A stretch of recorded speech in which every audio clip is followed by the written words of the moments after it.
ചെട്ടിനാട് യാത്രയിലെ ഏറ്റവും മനോഹരവും വലുതുമായ ഒരു ക്ഷേത്രം കൊട്രമാലേശ്വരർ ടെമ്പിൾ. കൊട്ര മീൻസ് രാജാവ്. കോവിലൂർ മഠം. കാരക്കുടിയിൽ നിന്ന് ഏകദേശം 2 കിലോമീറ്റർ ഉണ്ട്. കോവിലൂർ മഠം വളരെ ഫേമസ് ആയ ഒരു സ്ഥലമാണ്. ശിവഗംഗ ഡിസ്ട്രിക്റ്റിൽ, തമിഴ്നാട് സ്റ്റേറ്റിൽ നമുക്കെല്ലാം അഭിമാനിക്കാവുന്ന നമ്മുടെ ഇന്ത്യ മഹാരാജ്യത്താണ് ഈ മനോഹരമായ ക്ഷേത്രം സ്ഥിതി ചെയ്യുന്നത്. ഈ ക്ഷേത്രം കൺസ്ട്രക്റ്റ് ചെയ്തവർക്കും ഈ ക്ഷേത്രം നിലനിർത്തി കൊണ്ടുപോകാൻ പരിശ്രമിക്കുന്നവർക്കും എല്ലാവർക്കും നന്ദിയും സ്നേഹവും അറിയിച്ചുകൊണ്ട് എൻ്റെ പരിമിതമായ അറിവ് വെച്ചിട്ട് ഈ വീഡിയോ ഞാൻ സമർപ്പിക്കുന്നു. ആദ്യം കോവിലൂർ മഠാധിപതിയെക്കുറിച്ച് പറയാം. 14ാമത്തെ മഠാധിപതി ശ്രീ നാരായണ ദേശീയ സ്വാമികളാണ്. അവർ ഈ കോവിലൂർ പ്രദേശത്തും കുറേ നല്ല പ്രവർത്തനങ്ങൾ ചെയ്യുന്നുണ്ട്. സ്കൂളുകളും കോളേജുകളും എല്ലാം ഫ്രീ ആണ്.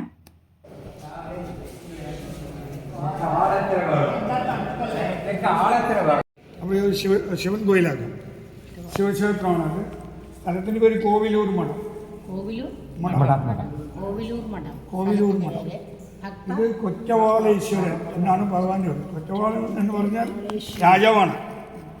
രാജരാജേശ്വരൻ ഉണ്ടല്ലോ നമുക്ക് പറയാൻ. അതുപോലെ കൊറ്റവാള ഈശ്വരൻ ശിവഗംഗ സംസ്ഥാനം. ഞാൻ പറഞ്ഞു ഇന്നലെ തിരുക്കോഷ്ടിയൂർ പോയല്ലോ, ആ ക്ഷേത്രത്തിൻ്റെ കൺട്രോളാണ്. അങ്ങനെയുള്ള ഒരു ഇതാണത്. ഇത് ഈ ഭാഗത്ത് മുഴുവനും ഈ ചെട്ടിയമ്മാരുടെ മഠമാണ്. ഈ കോവിലൂർ മഠം അവർക്ക് ഗുരുനാഥനാണ്. ഈ 96 ഗ്രാമങ്ങളുണ്ട്. ഞാൻ പറഞ്ഞു 96 ഗ്രാമങ്ങളാണ് ചെട്ടിയമ്മാർക്ക് പറഞ്ഞത്. അവരുടെ ഓരോ ആൾക്കാർക്കും ഓരോ ഗുരുനാഥന്മാരുണ്ട്. അതിലൊരു ഗുരുനാഥനാണ് ഇതിൽ കൂടെ ഈ കോവിലൂർ മഠത്തിലുണ്ട്. ഇവിടുത്തെ സ്കൂളുണ്ട്, കോളേജുണ്ട്, പോളിടെക്നിക് സ്കൂള്, കണ്ണാശുപത്രി, ഇതെല്ലാം ഫ്രീ ആയി നടത്താം. അപ്പോൾ ഇത് കൊറ്റവാളീശ്വരൻ വലിയൊരു ശിവക്ഷേത്രമാണ്. നമ്മൾ ഇതുവരെ ഇന്നലെ ദർശിച്ച ക്ഷേത്രത്തിനേക്കാളും വലിയ ക്ഷേത്രമാണ്. അതുമാത്രമല്ല ഒരുപാട് കൊത്തുപണി. ഇപ്പോൾ ഇത് കുംഭാഭിഷേകത്തിന് വേണ്ടി പണി നടക്കാൻ നിൽക്കുകയാണ്. ഇപ്പോൾ അതുകൊണ്ട് ഇനിയെല്ലാം ക്ലീനിങ് ഇതൊക്കെ റെഡിയാകും. ഇനി ഒരു കൊല്ലം കൊണ്ട് നല്ല പുതിയ അമ്പലം പോലെ അങ്ങോട്ട് മാറ്റി. ഇവിടെ അധികം കൊറ്റവാളീശ്വരൻ. അതെ. ഈ കൊറ്റൻ എന്ന് പറഞ്ഞാന്ന് വെച്ചാൽ രാജാവ് ഭരിക്കുന്ന ആളെന്നാണ്. അപ്പോൾ ഇവിടെ എന്താ വെച്ചാൽ സംഗതി ഇത് മുഴുവനും ഈ ചെറിയന്മാർ ഇങ്ങനെയൊക്കെ ഉള്ളതുകൊണ്ട് ഇവിടെ ഈ ജാതിയുടെ ഇതെല്ലാം കുറച്ച് ഉള്ള സ്ഥലം. എല്ലാവരും ഇവിടെ അകത്ത് കയറി. അപ്പം നമ്മുടെ യാത്രക്കാർ അങ്ങനെ ടൂറിസ്റ്റായിട്ടൊന്നും ഇവിടെ വരില്ല. ഇതിന് ബന്ധപ്പെട്ട ആൾക്കാർ അങ്ങനെ വരും. എല്ലാവരും അകത്ത് കയറില്ല. എല്ലാം പുറത്തുനിന്ന് അവിടെ നിന്ന് തൊഴുതിട്ട് പോകുന്നില്ല.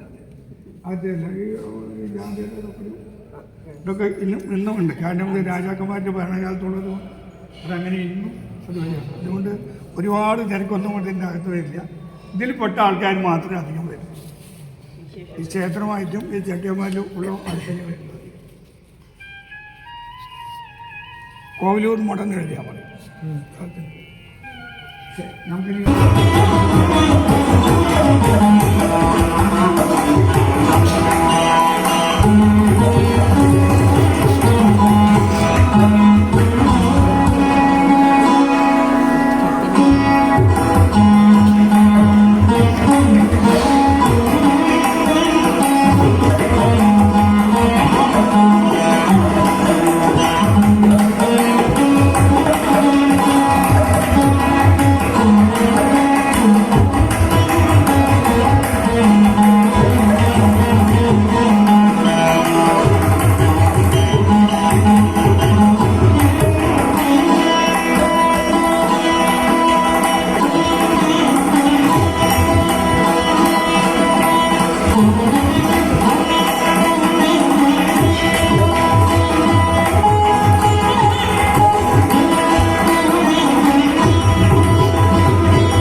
ചെക്കന്മാരുടെ അടുത്ത് കൊടുത്താണ്.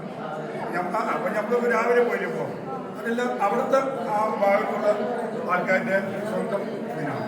ഇതെങ്ങനെയാണ് ഇപ്പോൾ നമ്മുടെ കണ്ണാശുപത്രിയുണ്ട്, മറ്റേ സ്കൂളുകൾ, ഇതെല്ലാം ഫ്രീ ആയി നടത്താണ്.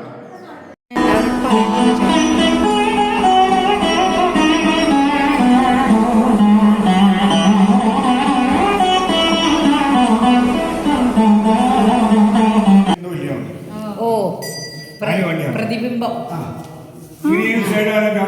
കണ്ടു വരുന്നത്. അപ്പോൾ അതിനു വേണ്ടിയുള്ള കണ്ണടയാണ്. അപ്പോൾ എന്താ വെച്ചാൽ അവിടെ പൂജിക്കണോ എന്റെ അലങ്കരിച്ചിട്ടുണ്ടോ എന്ന് ഭഗവാൻ നോക്കും. അതിനു വേണ്ടിയുള്ള കണ്ണടയാണ്. പേര് വല്ലതുണ്ടോ ഇതിന്? ഇല്ല, കണ്ണട തന്നെ.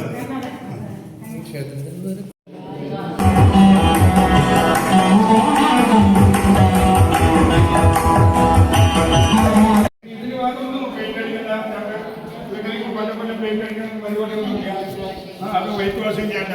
അപ്പോൾ അന്ന് കാലത്തിന് തീരുമാനിച്ചത് ഒരുപാട് ചെലവില്ലാതെ ആദ്യം ഒരു ചെലവ് ചെയ്ത് കളയാം, നല്ല ചെലവ്. പിന്നെ ഒന്നും ചെലവ് ചെയ്യാൻ പാടില്ല. അതെ, അന്ന് ഈ സാധനം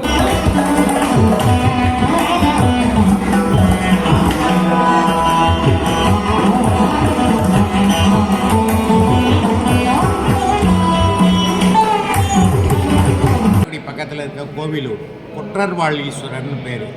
கொற்றர்னா ராஜான்னு அர்த்தம். ராஜாவுக்கு வாழ் கொடுத்ததுனால கொற்றர்வாள் ஈஸ்வரர்னு பேர் வச்சுருக்காங்க. அம்பாள் பேர் திருநெல்வேலி. காலையில் 6:30 மணிக்கு கோவில் திறந்துடும். ஃபஸ்ட்டு வந்து திருவனந்தல், அடுத்து காலசந்தி 8:30 மணிக்கு காலசந்தி, 11:30 மணிக்கு உச்சிக்காலம் மணி நடசாத்தி, திருப்பி சாயங்காலம் 4:30 மணிக்கு திறப்போம். 5 மணிக்கு சாயரட்சை போகுது, 6:30 மணிக்கு அர்த்தஜாமம் பண்ணிட்டு நடசாத்தி. இது வந்து ஆடி மாதம் பிரம்மோற்சவம். 14 நாள் பிரம்மோற்சவம் ரொம்ப சிறப்பான நடக்கும். தேர், தெப்பம், திருக்கல்யாணம் இதெல்லாம் ரொம்ப விசேஷம். നമ്മുടെ ഉത്സവം ഉണ്ടല്ലോ, பிரதோஷம், சங்கடகர சதுர்த்தி, சுக்ல சதுர்த்தி எல்லாமே அஷ்டமி. ஆடி மாதம் தான், ஆடி மாதம் வரை கற்கடகம். அம்பாளுக்கு தான் காப்பு கட்டி அம்பாளுக்கு மட்டும்தான் இங்கே திருவிழா நடக்கும். இங்கே பிரதான அம்பாள் தான், பிரதான வாசல் அம்பாளுக்கு தான் இருங்க.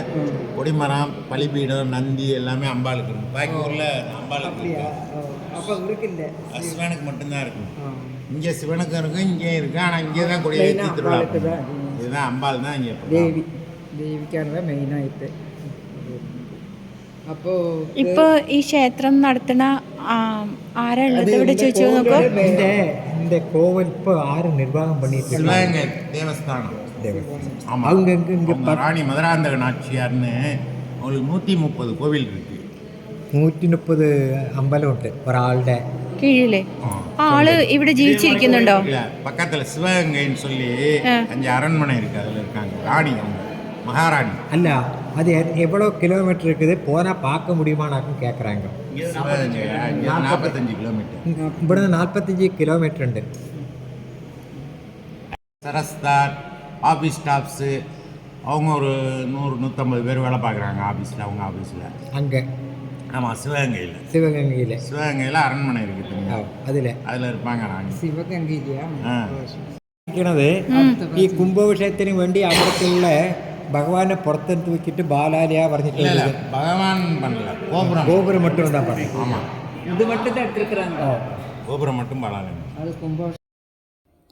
അങ്ങനെ സ്വാമിയുടെ വാക്കുകൾ കേട്ട് വളരെ സന്തോഷവും അഭിമാനവും തോന്നി. പിന്നെ ആലോചിക്കാൻ തുടങ്ങി, എവിടെയായിരിക്കും ശിവഗംഗ ഡിസ്ട്രിക്ട്? മഹാറാണീനെ ഒന്ന് കാണാൻ സാധിക്കുമോ? ഇത്രയും വലിയ ക്ഷേത്രങ്ങൾ മാനേജ് ചെയ്യുന്ന മഹാറാണീനെ ഒന്ന് കണ്ട് സംസാരിക്കാൻ സാധിക്കുമോ? അങ്ങനെയൊക്കെ ചിന്തിച്ച് അവിടെ നടക്കാൻ തുടങ്ങി. എവിടെ നടക്കാനും ഓടി നടക്കാനും പിന്നെ തിരുവാതിര കളിക്കാനും പാട്ട് പാടാനും ഒക്കെ ആർക്കും തോന്നും. ഞങ്ങളുടെ ഗ്രൂപ്പിലെ ഗീത ശർമ്മ ടീച്ചർ ഫേമസ് തിരുവാതിരക്കളി ടീച്ചറാണ്. ടീച്ചർ തന്നെ പാട്ട് പാടി അവിടെ ഒരു നിമിഷം കൊണ്ട് ഞങ്ങളൊരു തിരുവാതിര കളിച്ചു.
അങ്ങനെ ഇത്ര മനോഹരമായ ലളിതമായ ക്ഷേത്രം കണ്ട് മനസ്സ് നിറയെ അത്ഭുതമാണ്. എങ്ങനെ ഇതെല്ലാം സാധിക്കുന്നു എന്നുള്ള അത്ഭുതം.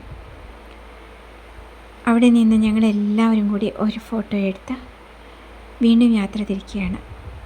ഈ ക്ഷേത്രത്തെക്കുറിച്ച് കൂടുതൽ അറിയുന്നവർ ഇതിൻ്റെ താഴെ കമൻറ്റ് ചെയ്താൽ വലിയ ഉപകാരമായിരിക്കും.